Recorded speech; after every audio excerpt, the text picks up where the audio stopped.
हत्याकांड, प्यार, धोखा और अंधविश्वास की सच्ची कहानी। मेरठ उत्तर प्रदेश में 2025 में हुआ एक ऐसा हत्याकांड जिसने पूरे भारत को हिला कर रख दिया। ये कहानी प्रेम, विश्वासघात और अंधविश्वास के खतरनाक जाल में फंसे कुछ लोगों की है, जिसने एक निर्दोष व्यक्ति की जान ले ली।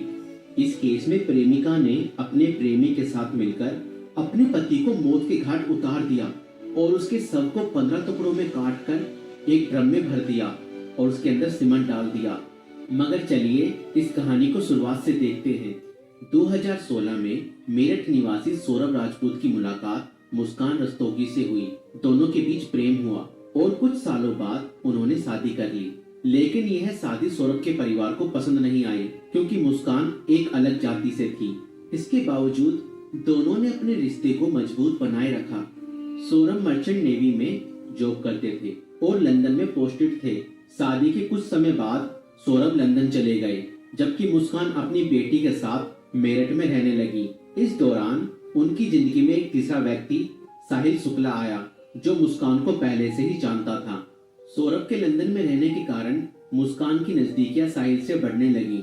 साहिल, जो पहले से ही मुस्कान को पसंद करता था, अब खुलकर उसके साथ वक्त बिताने लगा। मुस्कान ने उसे यह यकीन दिला दिया कि वह अपने पति के साथ खुश नहीं है और वह साहिल से सच्चा प्यार करती है। साहिल शुक्ला अंधविश्वासी प्रवृत्ति का था और आत्माओं, तंत्र मंत्र जैसी चीजों में विश्वास करता था। मुस्कान ने इस बात का फायदा उठाते हुए उसके लिए स्नैपचैट पर एक फर्जी अकाउंट बनाया, जिससे वह साहिल शुक्ला की मरी हुई मां के नाम से चैट करती थी।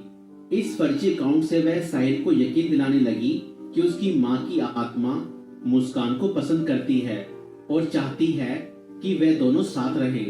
धीरे धीरे साहिल पूरी तरह से मुस्कान की बातों में फंस गया। मुस्कान ने उसे यह विश्वास दिलाया कि अगर वह उसके पति सौरभ को रास्ते से हटा दे तो वो दोनों एक साथ रह सकते हैं। साहिल अब पूरी तरह से मुस्कान के इशारों पर नाचने लगा था। मुस्कान और साहिल ने मिलकर सौरभ को मारने की साजिश रची। 4 मार्च 2025 को जब सौरभ लंदन से मेरठ अपनी पत्नी और बेटी से मिलने आया, तब मुस्कान ने सौरभ की फेवरेट सब्जी कोफ्तों में बेहोशी की दवाई मिलाकर खिला दी।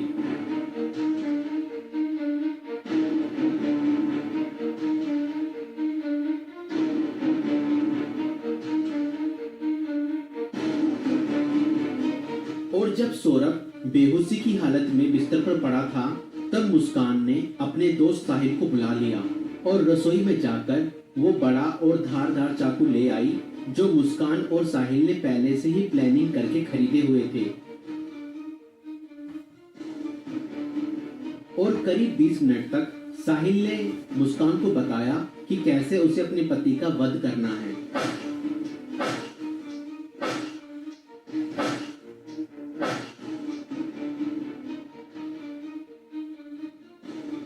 और फिर उसके बाद मुस्कान और साहिल ने सोते हुए सौरभ पर हमला किया और उसके हृदय पर 3 बार वार किए।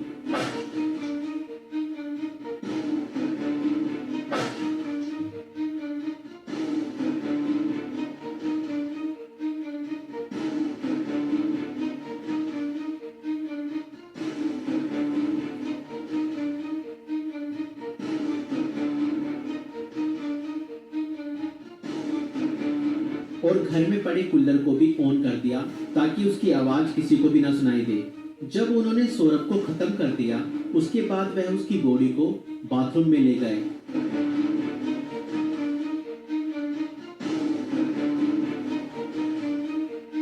और उसके शरीर को 15 टुकड़ों में बांट दिया। सौरभ को खत्म करने के बाद उन्हें इस बात की चिंता हुई कि अगर सब बरामद हो गया तो पुलिस उन तक जरूर पहुंच जाएगी। इसलिए उन्होंने सबको ठिकाने लगाने की योजना बनाई और मुस्कान बाजार जाकर एक प्लास्टिक का ड्रम खरीद लाई। और मुस्कान और साहिल ने सौरभ के शव के टुकड़ों को उस प्लास्टिक ड्रम में डाल दिया और ऊपर से सीमेंट भी डाल दिया ताकि उसकी बॉडी की स्मेल बाहर ना जाए। और उसके बाद उन्होंने उस ड्रम को घर के एक कोने में रख दिया। इसके बाद मुस्कान और साहिल ने सौरभ के मोबाइल फोन से उसके सोशल मीडिया अकाउंट को एक्टिव रखा। उन्होंने सौरभ के अकाउंट से हिमाचल प्रदेश की शिमला की तस्वीरें और स्टोरीज पोस्ट की ताकि लोगों को लगे कि वह घूमने गया है।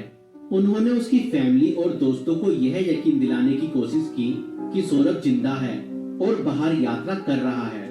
इस दौरान मुस्कान और साहिल खुद भी शिमला घूमने चले गए ताकि अगर कोई लोकेशन ट्रैक करे तो किसी को शक न हो, लेकिन किसी भी अपराधी की तरह वह भी ज्यादा समय तक बच नहीं पाए। सौरभ के परिवार ने जब उससे संपर्क करने की कोशिश की और कोई जवाब नहीं मिला तो उन्हें शक हुआ। परिवार ने मेरठ पुलिस में गुमशुदा की रिपोर्ट दर्ज कराई।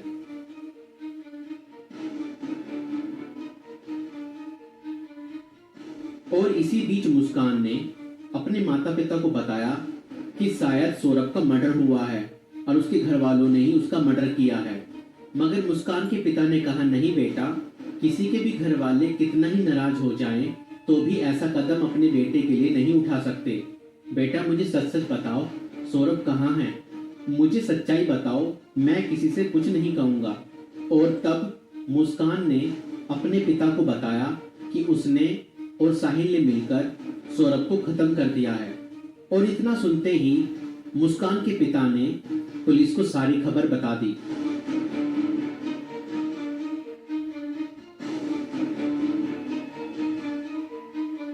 और पुलिस ने तुरंत मुस्कान और साहिल को गिरफ्तार किया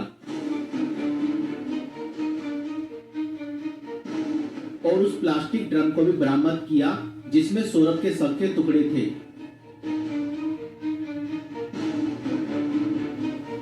उस प्लास्टिक ड्रम को काटा गया और सौरभ के शरीर के टुकड़ों को बरामद किया गया।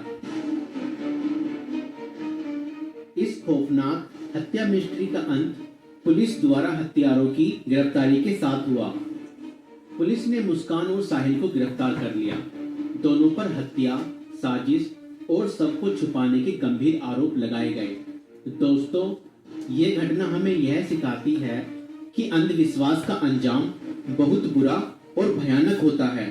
साहिल ने अपनी मां की आत्मा के नाम पर बनाए गए एक फर्जी अकाउंट पर भरोसा किया और हत्या जैसा अपराध कर दिया। और गलत संबंध और रिश्तों का अंजाम बहुत बुरा ही होता है। मुस्कान ने अपने फायदे के लिए साहिल को मानसिक रूप से कंट्रोल किया और हत्या तक करवा दी। और कानून से कोई नहीं बच सकता, चाहे अपराध कितना भी चालाकी से किया जाए। पुलिस की जांच और सबूतों के आधार पर अपराधी पकड़े ही जाते हैं। इसलिए रिश्ते सोच समझकर बनाएं और जीवन साथी चुनने से पहले सामने वाला मानसिक रूप से कैसा व्यक्ति है यह जानने की कोशिश करें। साथी चुनते समय सूरत पर नहीं, सीरत पर ध्यान दें। इस वीडियो को बनाने का उद्देश्य संसार में